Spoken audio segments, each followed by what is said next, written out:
There is a cartridge that every expert in America said was finished, not once, repeatedly, for 70 years.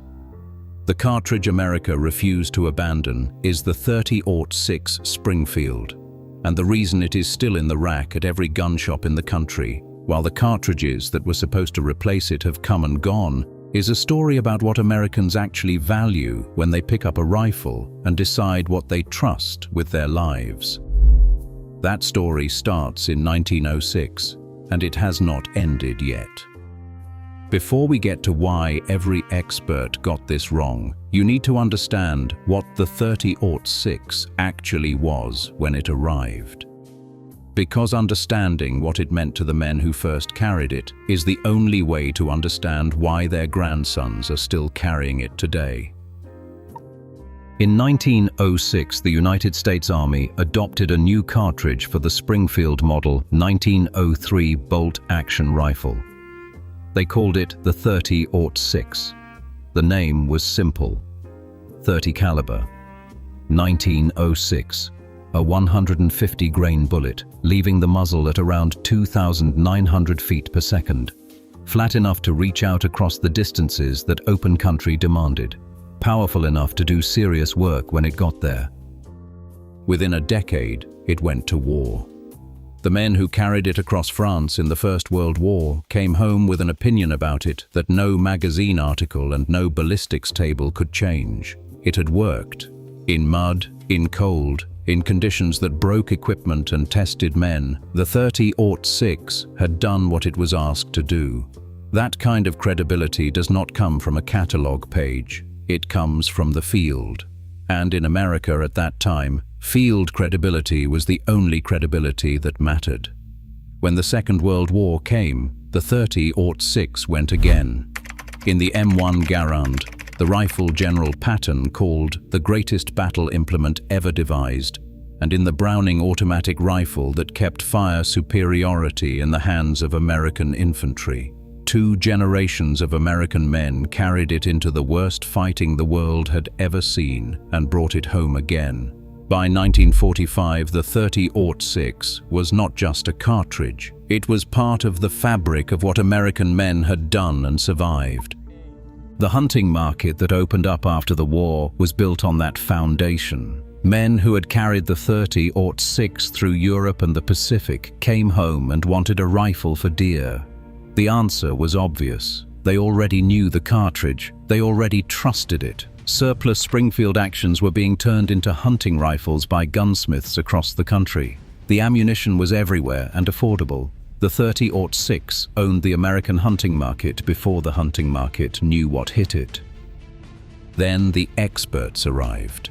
In 1952, Winchester introduced the .308 Winchester, a shorter case that fit a shorter action.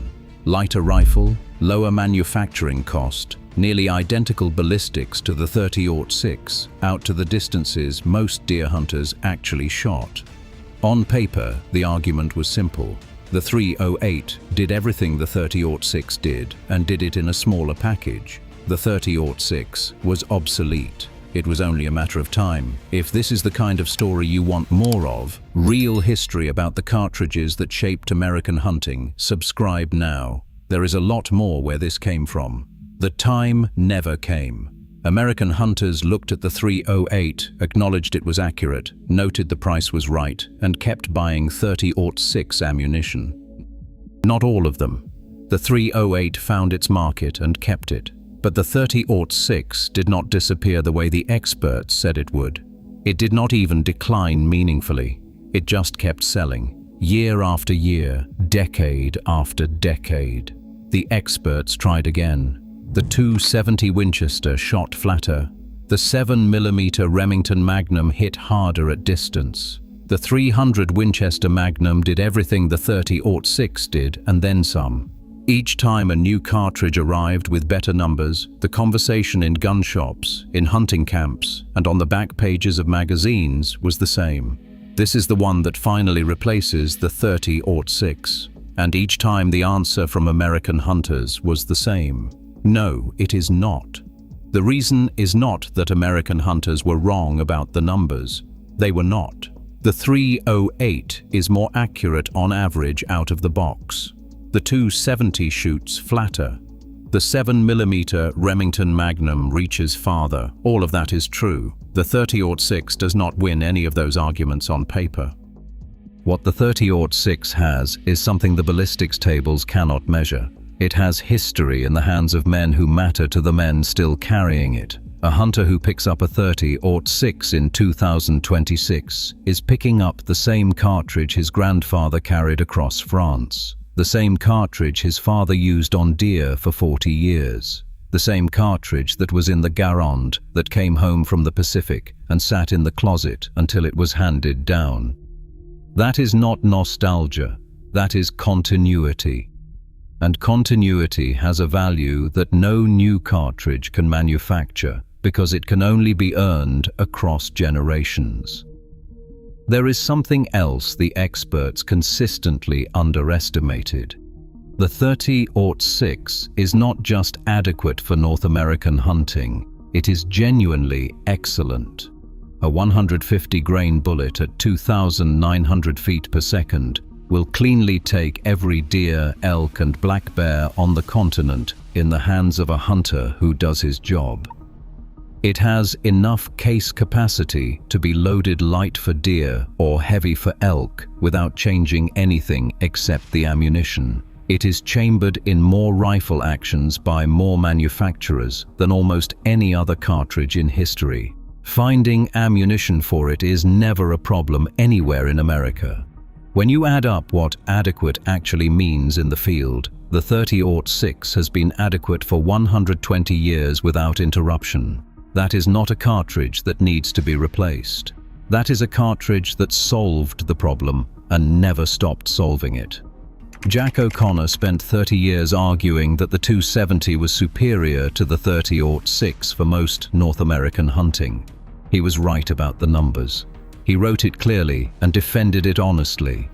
And the 30-06 outsold the 270 every single year he was alive to write about it. Elmer Keith spent the same 30 years arguing that hunters needed more cartridge than the 30-06 provided for big and dangerous game. He was right about that too. And hunters who agreed with him bought 3 38s and 3 75s and still kept a 30-06 in the safe for deer season. Both men were right. Neither one moved the 30-06 out of its position in the American hunting market. Because the argument was never really about ballistics. It was about what a man trusts when the season opens and the country is cold and the shot has to be right. The 30-06 is still in production today in loadings from every major ammunition manufacturer. It is still in gun shops from Maine to Montana. It is still being handed from fathers to sons in the same way it has been handed down since the men who carried it to war brought it home and never let it go. Every expert who said it was finished was measuring the wrong thing. They were measuring what the cartridge could do against what newer cartridges could do. The men in the field were measuring something else entirely. They were measuring what they trusted, and on that measurement, the 30-06 has never lost.